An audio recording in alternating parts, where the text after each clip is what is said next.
Welcome back to the Ultimate Trumpet Podcast.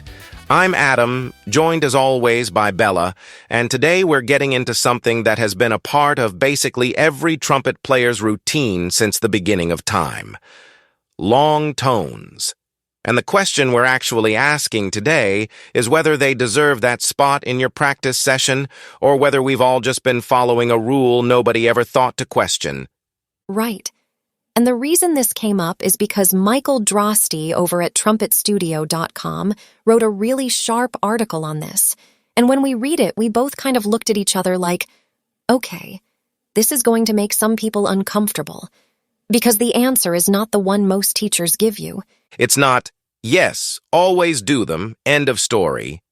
It's more like, long tones can be incredibly valuable or a complete waste of time, and the thing that determines which one you're getting has nothing to do with how long you hold the note. And that right there is the whole episode in one sentence, honestly. But we're going to unpack it because there's a lot underneath that idea. So let's start with the basic question. What are long tones even supposed to do? Like, what's the actual argument for them? So the traditional case goes like this. You hold a steady pitch for an extended period of time, and in doing so, you train your embouchure muscles, you develop your air support, you improve tone quality, and you sharpen your intonation. You learn to sustain. You slow everything down and actually listen to what you're producing. And that all sounds completely reasonable. It is completely reasonable. When you're actually doing it, that's the catch. Because most players aren't actually doing it. Not even close. What most players are doing, and this is going to sting a little because it's true for a lot of us at some point, is picking up the horn, blowing some comfortable notes in the middle register, and just kind of existing for 5 or 10 minutes while their brain is somewhere else entirely. And then mentally checking the box. Long tones done. On to the real practice. Exactly. And Michael makes this point in the article really directly. That's not practice. That's just making sound while you wait for practice to start. I love that line because it's kind of funny, but it's also exactly right. There's this whole category of practice-shaped activities that feel productive because you're holding the horn and making noise, but nothing is actually happening in terms of development. So the real variable here, and this is the core of what Michael is arguing, is awareness. The note is almost irrelevant. What matters is what you're paying attention to while you hold it. And when you start listing out what you should actually be paying attention to, it gets pretty demanding pretty fast. Yeah, walk through that, because it's a good checklist. Okay, so, is the tone centered and consistent, or does it waver and get thin after the first second? Are you actually watching the tuner and making adjustments, or just kind of glancing at it? Is your airstream moving through the whole note, or are you compressing and squeezing toward the end of the breath? And is the tone quality at the end of the note the same as it was at the beginning? Those are not easy questions to answer when you're actually listening for them. And here's the thing. The moment you start answering them, long tones get hard. Not physically hard, but mentally demanding in a way that most players never experience. Because they've been on autopilot since the first week they started playing. Right. And the players who genuinely benefit from long tones, the ones who come back from a few months of focused work and their tone has actually changed, those are the people who treat every single note like a diagnostic tool. They're gathering information. They're not just sustaining, they're asking, what is my sound telling me right now? Okay, so let's get to the uncomfortable part. Because even if you do them with total focus and real intention, long tones have limitations. They do. And this is where it gets interesting. The big one for me is the attack. The most important moment of any note on the trumpet is that very first fraction of a second, where the air and the lip vibration connect and the sound starts. And long tones teach you almost nothing about that. Nothing. Because by definition, you're past the attack the moment the exercise begins. You're dealing with the sustain, the control, the air management, all important things, but not the attack. And the attack is where notes crack. The attack is where your sound is defined in real musical performance. Long tones also don't address articulation, slurring across intervals, or anything happening in the upper register where the embouchure demands are completely different from what's happening in the comfortable middle range. Which brings up something Michael says in the article that I think a lot of people need to hear. The embouchure position for a sustained middle register long tone is not the same as the embouchure you need for a high C in the middle of a fast ascending run. These are different physical situations.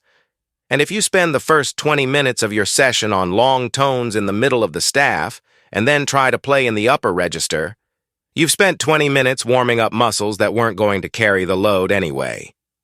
So long tones are not a substitute for range work, articulation studies, flexibility exercises, or real musical context. They're one piece of the puzzle, and honestly, a smaller piece than their reputation suggests. Okay, so given all of that, given the limitations, given the autopilot problem, when do long tones actually earn their place? Michael lays out 4 situations in the article, and they're all pretty specific. First one is at the start of a session before your chops are warm. This is where they genuinely make the most sense. Soft, slow, sustained notes in the comfortable part of your range, easing into playing without stressing the embouchure before it's ready. The goal isn't even really training at that point. It's checking in, finding out where you are that day. Second one is when your tone has gone wrong mid-session and you need to reset. If you've been grinding through difficult passages and your sound has gotten tight and thin, long tones are a great way to recalibrate. They force you to open back up and reconnect with the fundamentals of your sound. Third situation is when you're specifically working on intonation. Long tones with a drone, a tuner, or a recording are genuinely effective for training your ear and your pitch center. This is one area where the sustained nature of the exercise gives you something you can't get elsewhere. Actual time to hear the pitch, make an adjustment, and listen again. And the fourth one is dynamics. Controlling a long tone from very soft to very loud and back again without losing pitch or tone quality is genuinely difficult. And that dynamic control transfers directly to real musical performance. So it's not that long tones are bad. It's that they're a specific tool with a specific set of jobs, and most players use them as a general-purpose warm-up ritual without thinking about why. Now here's something that rarely shows up anywhere, what Michael calls the version nobody teaches, and this one is worth actually trying. Yeah, this is good. So most players do their long tones in a pretty narrow range, low C up to middle G, maybe high C if they're feeling ambitious. But here's the thing. The horn sounds different at every point in the range, and your embouchure behaves differently too. A long tone on low F sharp is a completely different physical experience than a long tone on top space E. So if you only ever sustain in your comfort zone, you're only ever training your comfort zone. Michael's suggestion is to run a chromatic scale up the full range of the horn, one note at a time, sustaining each pitch for 4 to 8 counts at a medium-soft dynamic, and listen carefully for the moment the tone starts to thin out or go sharp as you ascend. That's where your development work actually needs to happen. That's where long tones stop being a routine and start being educational. That exercise is humbling, by the way, because you think you have a pretty consistent sound, and then you hit a certain register, and it just falls apart, and you realize you've never actually trained there. Because you were always playing it safe in the comfortable zone. So where does this all land? Are long tones worth it or not? Here's the bottom line. Long tones are worth your practice time, but only barely, in the way most players actually use them. Done on autopilot, they're a ritual without a purpose. Done with focused attention, they're a legitimate diagnostic and development tool. Done strategically, at specific dynamics, across the full range with a tuner or drone, they can genuinely improve your tone, intonation, and air support over time.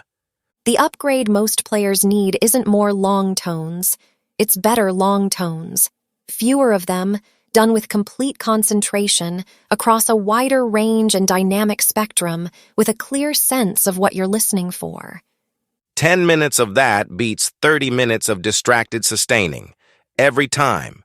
And if you want all of this in a format you can actually use at the music stand, this episode is based on a full article by Michael Drosty at trumpetstudio.com. Go read it. It's got everything we talked about today and more. And while you're there, if you need the latest practice material, be sure to check out the Ultimate Warm-Up Book for Trumpet and the Ultimate Technical Study for Trumpet.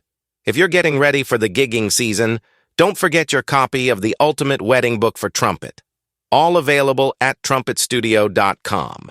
And if you're getting value from this podcast, please take a moment to leave us a rating and review on the App Store. It really does make a difference in helping other trumpet players find the show. Now go practice.